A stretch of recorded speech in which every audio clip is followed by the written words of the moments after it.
I hereby introduce to you Mr. Michael Veazey.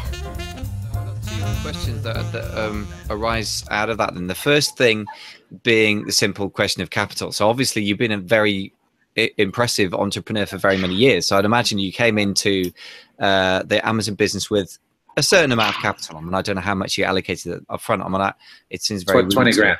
Okay, great. So that gives me a figure. So 20 grand. So I mean, for a lot of people, that the extreme other end is like the people on the courses that I agree is BS. And I've probably said in like 10 different episodes of the podcast in the last sort of 2 months, maybe 3. I'm obsessed with telling people that not to be fooled by that, because I've seen too much of the fallout of that. I've had mentees or people in groups that I try and help people to get started. And I say these days, I'm just brutal. I'm like, if you don't have £2,000 or whatever, $5,000 to invest, I can't work with you. I'm not being judgmental. Do whatever you like and good luck. But I don't want to kind of, it's the same number. That's the same number that I say as well, $5,000. Yeah.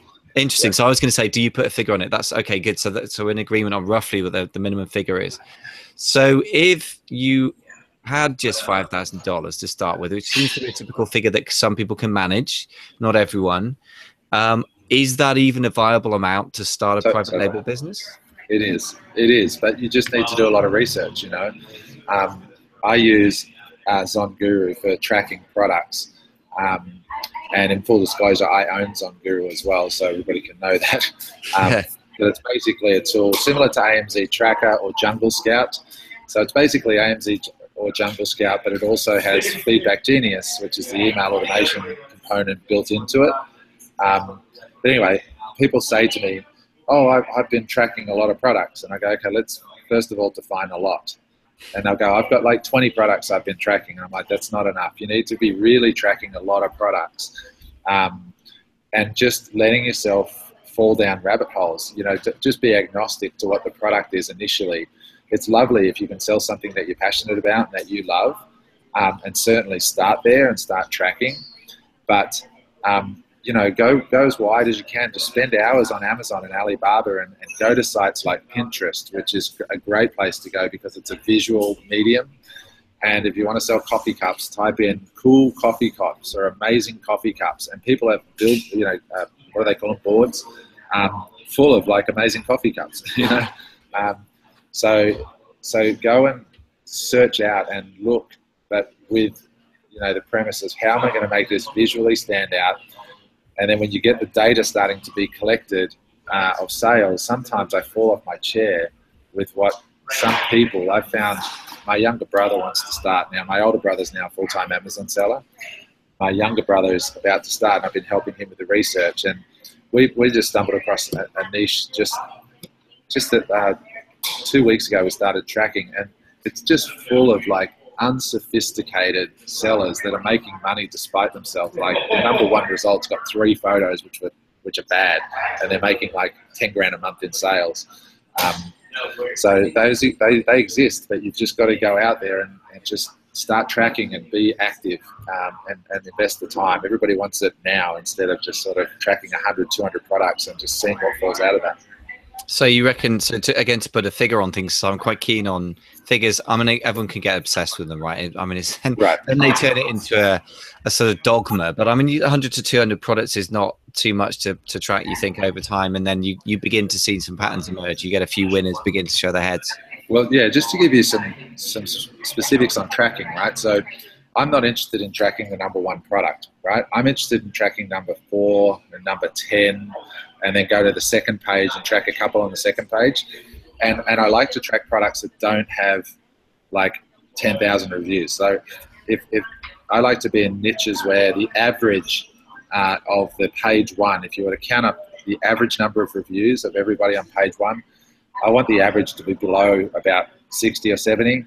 I don't want to be in any niche where there's hundreds of reviews on half of the top page. They're just usually supplements or makeup products and things like that. So it's far too competitive. And would you say those numbers appear valid in the US as well as in Europe? Because obviously 60, 70 reviews is quite common to get a product to number 1, page 1 on UK with, say, 30, 40 reviews. Yeah. But can you find that in the US still? Yeah, you can. The UK, you'd probably adjust those numbers down. You definitely can in the UK. See, I'm not interested in going into these huge niches where a single product's doing 20, 30, 100 grand a month. I'm interested in starting a small portfolio of products that each of the products is doing 5, 10 grand a month. You know, I'm happy to take 10 products doing 3 grand a month. You know, I just want a stable business where there's like 3 or 4 sales a day being made consistently, day in, day out, day in, day out. You know, now that's very, very neat. Sorry, I didn't mean to cut you off. If you, yeah, that's fine. Reveal some more magic, because this is great. This is great stuff. I have to say, this is having a lot of resonances of the sellers that I respect the most, that who seem to be genuinely doing well. Some of whom don't really sell any courses or anything, which is kind of surprising. Like Kevin King kind of refused to sell mentoring, which is like the first person in Amazon history, you know. You know, he tried it out and he said, you know what, actually I can make more money on Amazon, and just stopped, which is fascinating because I've never heard of anyone else. But so this is fantastic stuff. So tell me about this consistent thing, because here's what I found in the US particularly, and so many of my colleagues as well, like some of whom, you know, I've got some friends who are doing some quite good numbers, like, you know, a few $100,000 a month, you know, not many, but a couple of friends. And obviously that with that, they get quite an overview of how processes work. They get a kind of speeded up, intense view of what the rest of us experience more slowly. And he was saying, yeah, basically product has a life cycle in his experience in the US of between 3 and 6 months now, maybe 12 months. Is that your experience? And can you defend yourself against that thing where everyone comes in with a similar product, the price goes down, down, down, and everyone's bidding on the same keyword, so the cost of advertising goes up, up, up, and sooner or later the margin disappears? Well, again, that hasn't been my experience. Because I bank on people's inability to do the work that I just described, which is to really be particular about making a product that is beautiful and distinguished. And most people can't do that, or they just don't want to do that, because expediency is what everybody wants. Whereas I will labor over a logo, and I'll labor over packaging design, and I will take an extra month to get another sample that the other people won't. I do little stupid things. One of my favorite things is saying to my suppliers when they get a quote, okay, thank you for your quote, I really appreciate it, Mr. Sunbright Manufacturing in China. What if I pay you 20% more than what you've actually quoted me? And they go, I'm sorry, I think, was that a typo? And I'm like, no, you quoted me $4. What if I was to pay you $5? And they're like, oh. I say, I want the best product. I don't want the cheapest product. I don't want you to cut corners. I want the best quality control, and I want to know what you can do with this product. If it's a frying pan, can you make the copper base an extra 3 millimeters thick? Can you put a better quality rubber on the handle? You know, what could you do to make this the best product that you've ever made in your factory? And you should see the response I get. They're just like, oh my God, we've got a guy here who's actually not trying to screw us down, who wants to pay us more. And that dollar to them could double their margin. And to me, it's just $1 I've got to get back at the retail end. And I can usually get $10 back on it because of that feature. So I approach things really, truly about, you know, you'd be amazed. They can change the color of something, or put a different kind of rubber, or a thickness, or a, you know, bag, or I don't know, whatever. But they're really substantial differences. And not to mention the respect that you win from your supplier. So, you know, people would think, okay, Apple is, you know, has been making the best computers in the world for so long, and everybody would have knocked Apple off by now, but they haven't, because they just can't bottle that amount of care and attention. And the other thing I want to point out about, you know, not to discredit your friends at all, I'm not talking about them, I'm just talking about generally for the listeners. There's a lot of this stuff floating around saying this person's making $1 million a year in sales. So in my company, we have in our education company, a policy that we never talk turnover unless we talk margin. And then even if you know the margin, you then need to know how much they're spending on advertising. So what's their ACOS, and what percentage of their sales are coming from advertising? So, it's, okay, they might be making 30% margin, but what if 50% of their sales are costing them 40% ACOS? Well, it means they're losing 10% on 50% of their revenue. And yeah. You know? Yeah. So there's this amazing, there's so many ways that you can lie to an uneducated consumer about how much money's being made on Amazon. Like with my business, my advertising is about 10% of my revenue, and in the UK my ACOS is 9%, and in the US it averages at about 26%, and my margin's between 45 and 50% depending on the product. So with all that information, you can now know what I'm actually truly making. But a lot of people, especially in these high volume niches, they're advertising like crazy. 50% of their revenue comes from ad sales where they're making their money. Yeah, it's very, very interesting because I happen to know somebody, I haven't got any permission from him to share, but let's just say somebody who's got a very good insight into lots of different people's sort of ad spend, and he knows a lot about ad spend. And he said, yeah, when you crunch the data, and he's looking at it in the US particularly, pretty much nobody, he said, is making any kind of profit. Amazon is.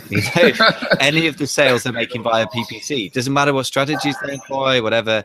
There might be a few keywords that are really worthwhile, but broadly speaking, the ugly truth seems to be, and he's got some good data, that actually people ain't making any money on this stuff. Not really, not when you crunch the figures. Okay, yeah, they've got their organic sales, and that's presumably where they're making any margin that's left.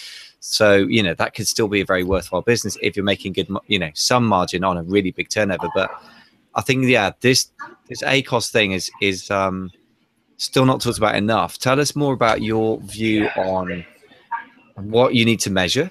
And then once you've measured it and you've had your shock, which most people do, how do you deal with it? What's your strategy for combating this disease of spending all your money on ads? Well, I'll answer that, and I'll just start by saying I think it's vitally important in any business that you're in is to write down the kind of life that you want to have, right? Because it's so easy to just go, well, I just want to make as much money as possible. Okay, well, that means that you'll work as much as you want as well. Do you have any qualitative rules in your life, in your business life? Now, I made a decision early on. I don't want to have a lot of products, like hundreds of products where I'm making my money off 20% because it's too much of a headache, too much stress. And I also made a decision that I don't want to have hundreds of keywords that I'm bidding on in PPC because I've got to spend my day going in and crawling through PPC reports and optimizing and reducing and cutting back the ones that aren't paying off. My products, I literally bid on maybe 10 words, exact match. So I don't do any broad match advertising, right? So I know I'm missing sales, and I know there's going to be guys that are SEO and AdWords PPC geeks that are sitting there right now. Oh, I'm going to contact Adam because I can make him so much more money. I just don't care because it will eat into what's more important to me, which is the reason I got into this business, the qualitative aspects. So let's say I sell this plastic cup. I would bid on clear plastic cup, and that's it, in exactly that order. And I wouldn't just bid on cups or picnic cups or whatever. I would bid on exactly what I sell and nothing else, because I don't want anybody seeing my stuff that isn't looking for exactly that. I'm not trying to hijack, and buy keywords that are loosely associated and hoping that backs out profitably. I'm like, screw that. I'm only going to show my ads to people that are really looking for what I actually sell. And as a result of that, my ACOS is profitable for me. And I only spend, not much, I spend hardly anything. And I know I could grow my business a little, but I just don't want to worry about that. If it's costing me anything close to my margin, I cut it off. If I'm not making money from PPC, I just don't do it. Okay, so that makes total sense in two ways. One is the quality of life. Yeah, I like the fact that you're making as part of your goals the quality of your life as well as the money you make, which is perhaps, if I dare say, not such an American thing. Maybe it needed to be a non-American that said that. There seems to be such a culture in America, and it's pretty bad in London. And let me tell you, it's a bit of a mini New York, I guess. I mean, it's pretty intense city, and people want the bragging rights, maybe. But apart from that, though, so I totally get where you're coming from. I love the fact that you've made that a statement, and that's quite unique. But okay, so you've cut off all the stuff that doesn't make profit. But how do you drive sales volume? How do you actually drive traffic to your listing? Amazon does it. So I have a product that converts better than everybody else. Amazon loves me on page one because they go, This guy over here is twice the price of everyone else. He converts like crazy, so we only need to have drive half the number of traffic to him to make the same amount of money. So Amazon, every lead they get, every search is a lead, and they simply give it to the salesman that's most likely to close the deal. And my listing just happens to be that salesman because my product is visually differentiated, it looks the best, it's photographed the best, it has enough reviews that it looks like it's a market leader, and people love the product. So it comes back to having a great product, and my reviews are like 5-star solid on all my products.